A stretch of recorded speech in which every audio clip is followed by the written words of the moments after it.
Welcome back, subscribers. I'm going to talk about time and something that's a very interesting phenomenon that happens as you age. Now, if the people are listening that are younger, uh, you don't really pay much attention to it. And I was did some meditations on it a ways back, and it just struck me. I was like, oh, I think I'm going to talk about this because this tunes in really nicely to what's going on right now. Planet wide, like all of these crazy changes and everything that are happening all over the place. So something that happens whenever you're younger, I would say it's age from you're first born to about maybe age 25.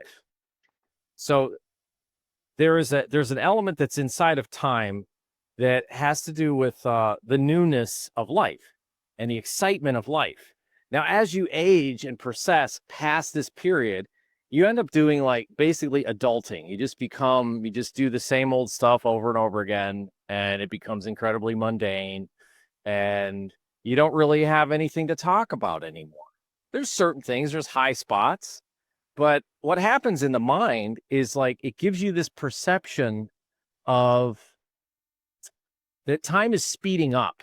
And you'll hear a lot of people talking about this. Like, especially, but this is older people. Like, I've never heard of a young person being like, oh my gosh, time, I can sense it. It's speeding up. And I was like, well, what really causes this? There must be is it actually really speeding up, or is it a phenomenon, like an energetic phenomenon that's happening, or is it just the perception of the mind?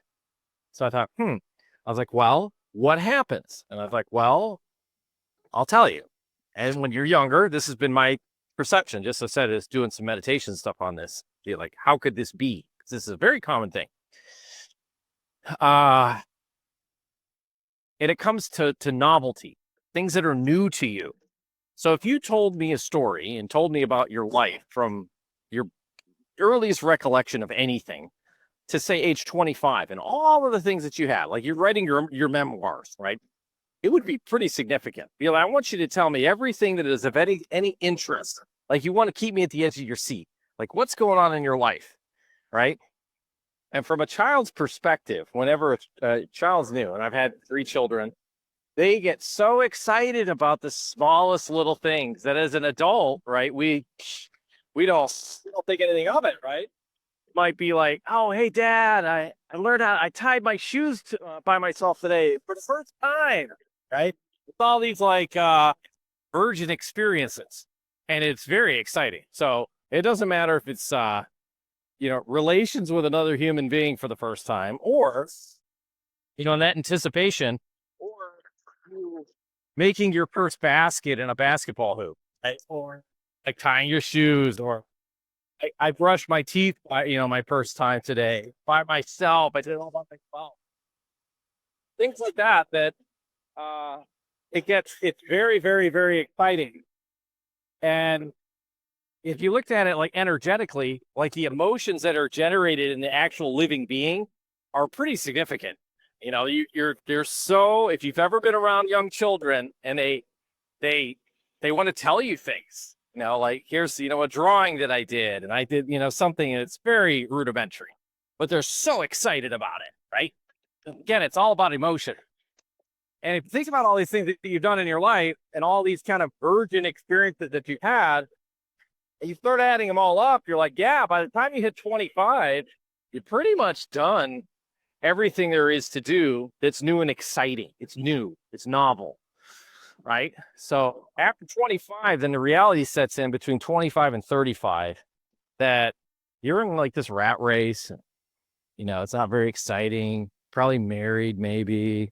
You started a family, and that's when this like realization comes in that you want to have this like more newness again that comes in, that you're just tired of not having something exciting to wake up for every day.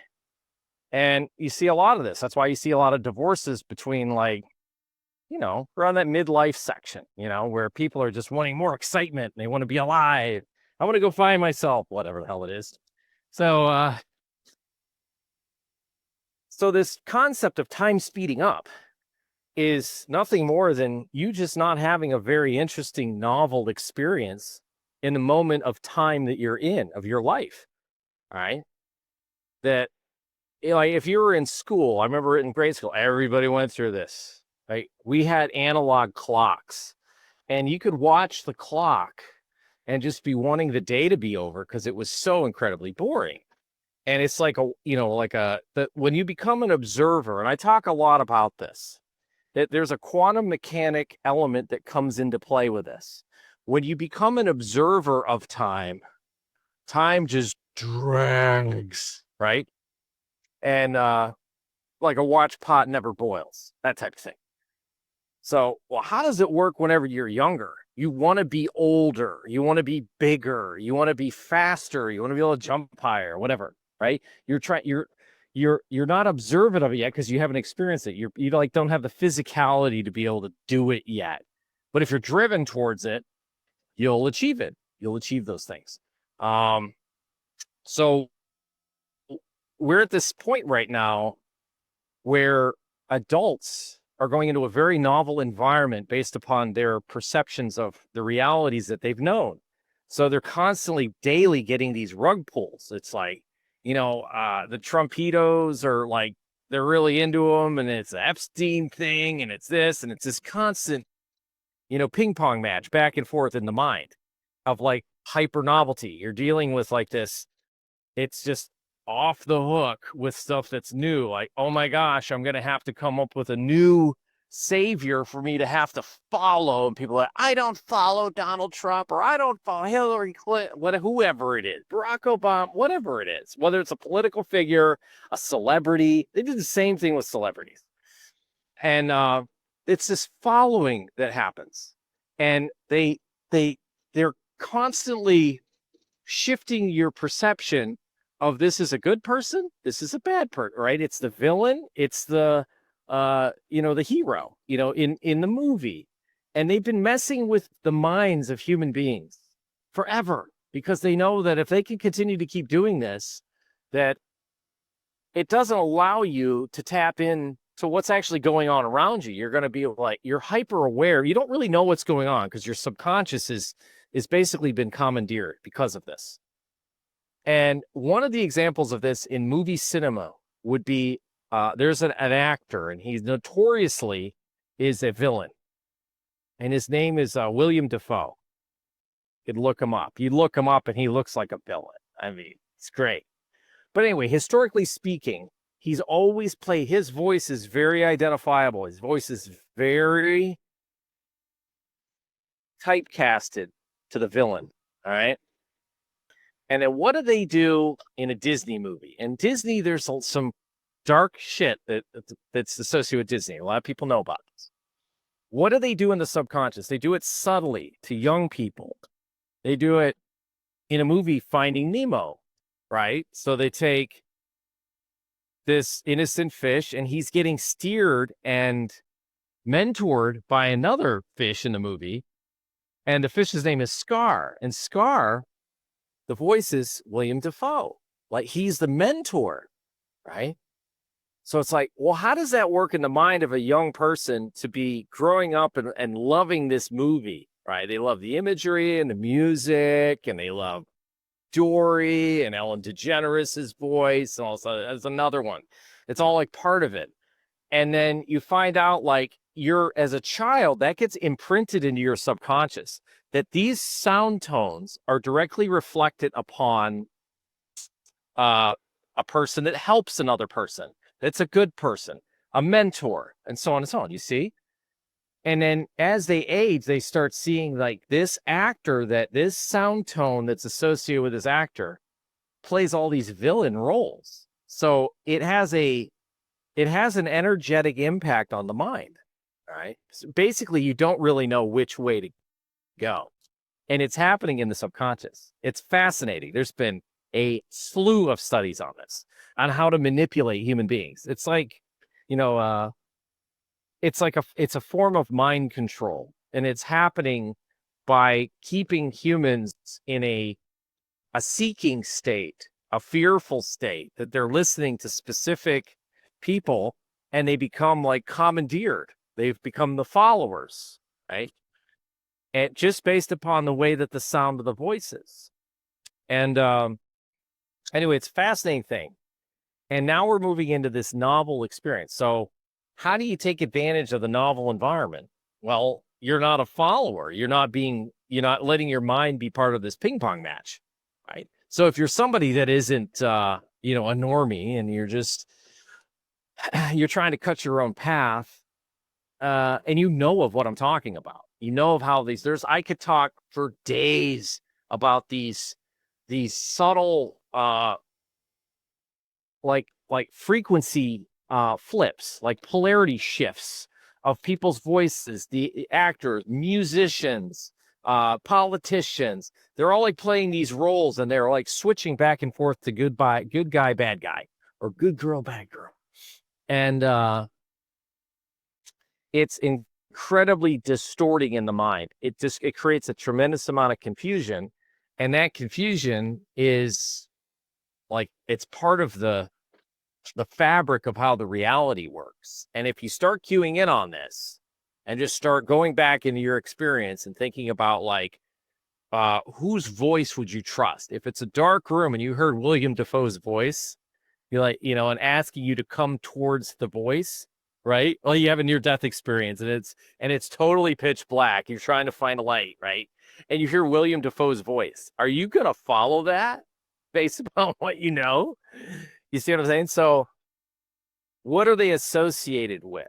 These beloved characters that are in, Hollywood and politics and all these just constant lies and things like that.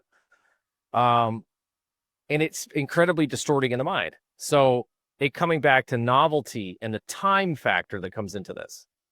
So the ping pong match will essentially seem like you don't get anything done. It's so incredibly confusing that you can't get anything done. You decide to zig when you should have zagged. We need to go in this direction and trust these people, and then you get rug pulled, right? And this is what we talk about a lot. So it's like, at what point do you just like finally throw it there? This is where humanity is at this like crossroads. Where I think there's a lot of people out there that are just saying like, all right, basically everywhere I turn, it's a lie. Whatever I grew up with, it's BS. It's all just a story. How do I get over that? Well, your own experiences are the ones to trust. And by trying things, the one thing that doesn't lie is business, is your finances and your business and your life and your choices. And what's going to allow you to be able to, thrive and have a reason to have these experiences. Part of when I was young, I remember denim jeans.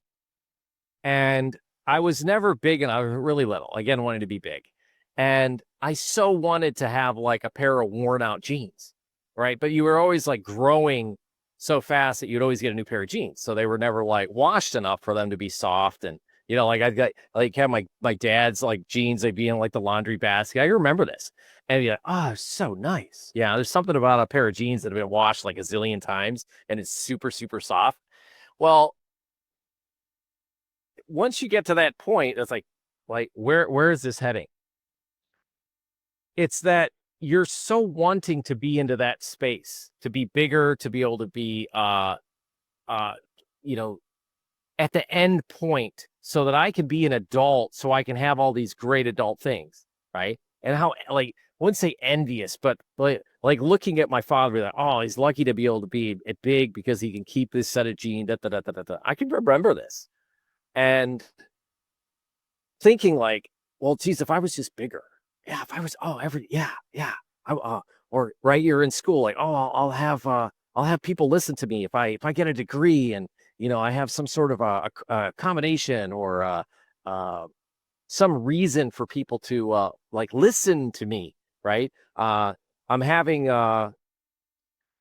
there's so many memories and things that are popping in my head that this is my experience of thinking that if I could just get to a certain point age wise, that would kind of it would automatically graduate me into having all the things, the luxuries, if you will, of being an adult, right? I can as a child, like going up a set of stairs, like that's kind of a big deal when you're really little, right? You're just not good at it because you're so small. right? So little small things. That's just like going way back. But then if you think about all the things that you achieve from like learning how to walk to the point you get to about 25.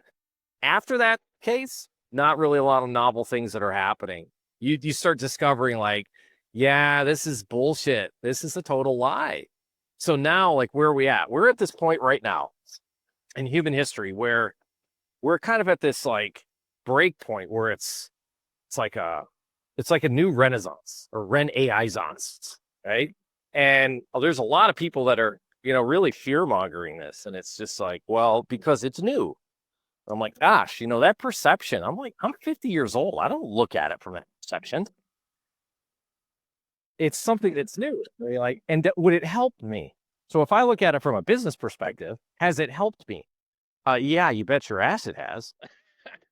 And just play around with it. Let me try it and see what it does. Can I control it? Is it on? Is it always watching me? Is it like some big brother thing? Does it know what I'm doing? And it's not all good. Again, there's like when something comes out that's new, it's going to have automatically embedded into it the duality. So it's going to have, nefarious stuff behind it, but then there's also good behind it. You just have to make a decision on which direction you want to go in. So again, back to this hyper novel environment with another dirty word is crypto, blockchain, and that it's been vilified. In the media, now it's starting to come around a little bit more, and now they put the villain, they put Trump is behind it, right? So just imagine the faction people that are maybe whether they are invested or not invested, they're crypto people. And he took a room full of them, and you're going to have about 50-50 that are pro-Trump or anti-Trump. Stuff like that. And if this guy is behind it, again, it goes back to the kind of William Dafoe thing. Are these people going to be looking at it like that are against Trump? And if he's behind this thing, it says it's great, it's a good thing.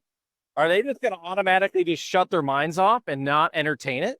Are they going to think that he actually has some kind of control over the whole market? Like he has any say in it? They don't understand of how dynamic and large it is, that it's something that crosses party lines, religions. It's synchronistic across the planet. It makes no difference from what language you speak, your country, your culture, your anything, color of skin, nothing, zero. But how many people, the more that they keep chumming the waters and having his administration behind it, I just wonder, I wonder how many people would not be willing to look at this new novel thing that has a lot of benefits for a lot of people, could fix a lot of things, and wouldn't even attempt to look at it because, the orange man is behind it. And maybe that's you. I don't know.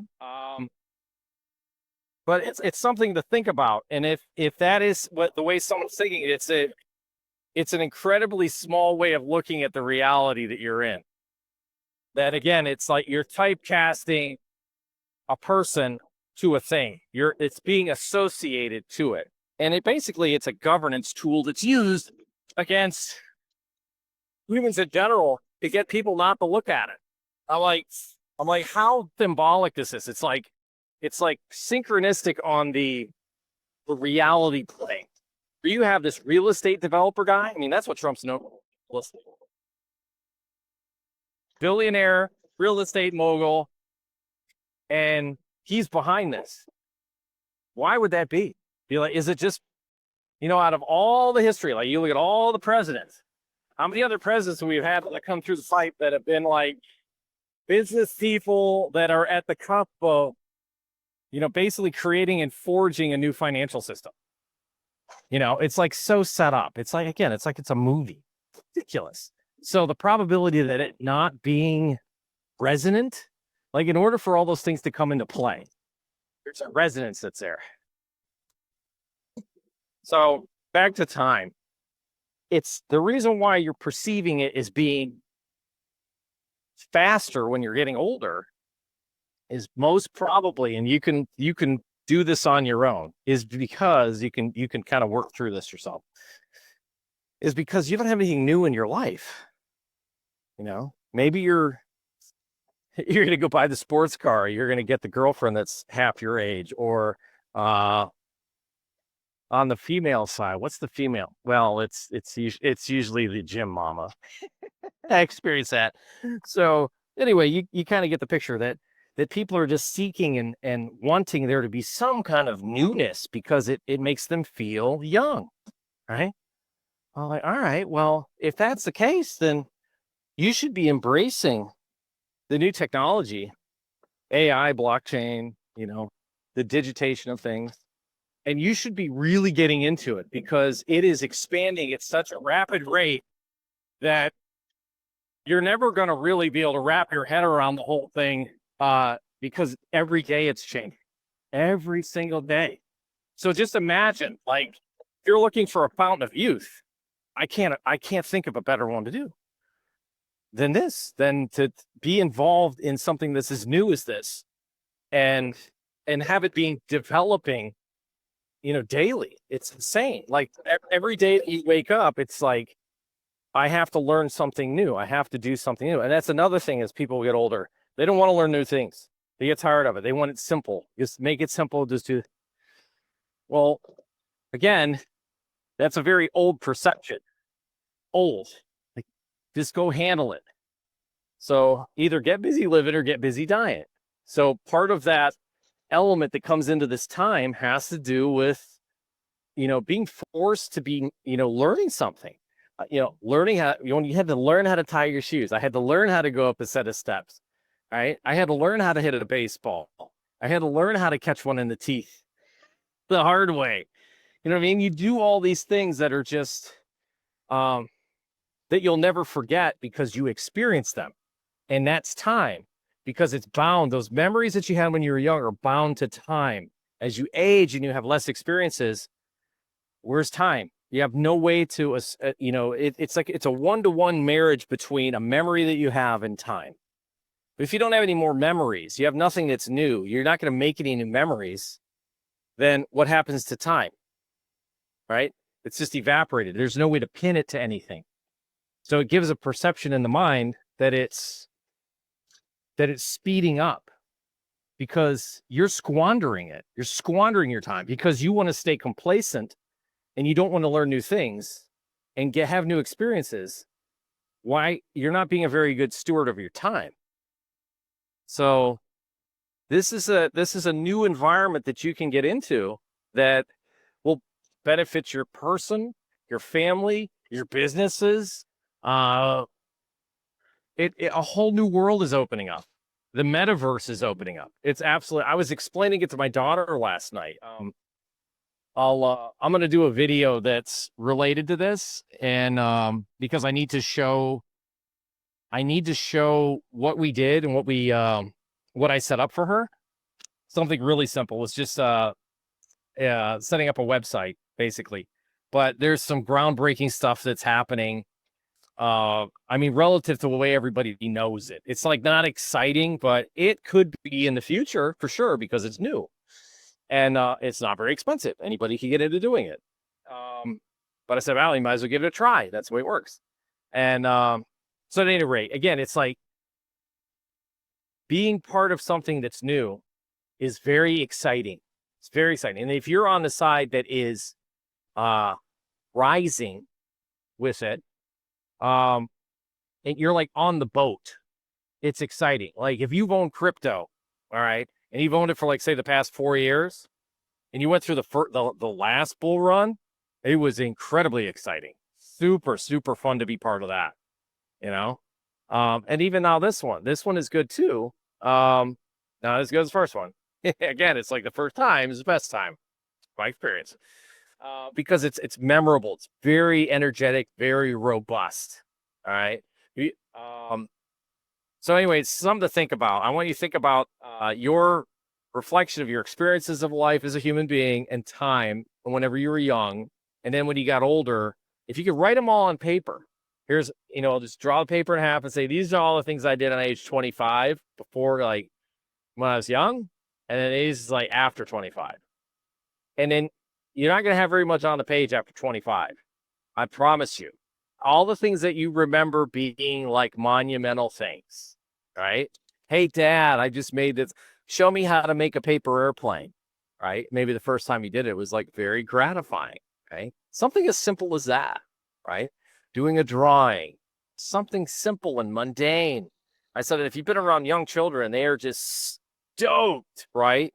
They make their first goal in soccer, something like that. They are just like to the moon, and you're like, oh, okay. There'll be many more, but that moment in time is forever imprinted. Now, just imprint some new ones. That's all I'm saying. Like there's an opportunity here for you to imprint new experiences. And what that means is you're going to actively speed, you're going to slow time down.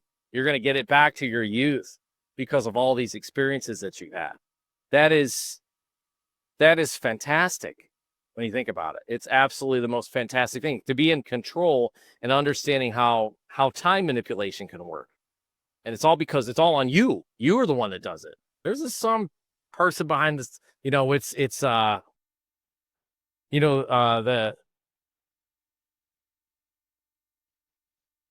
some god on a cloud that's changing. It's not Chronos, it's not Saturn. Like you actually are the one that are manipulating, but it's all has to do with how the mind processes the information. All right, cheers. I'll talk to you later.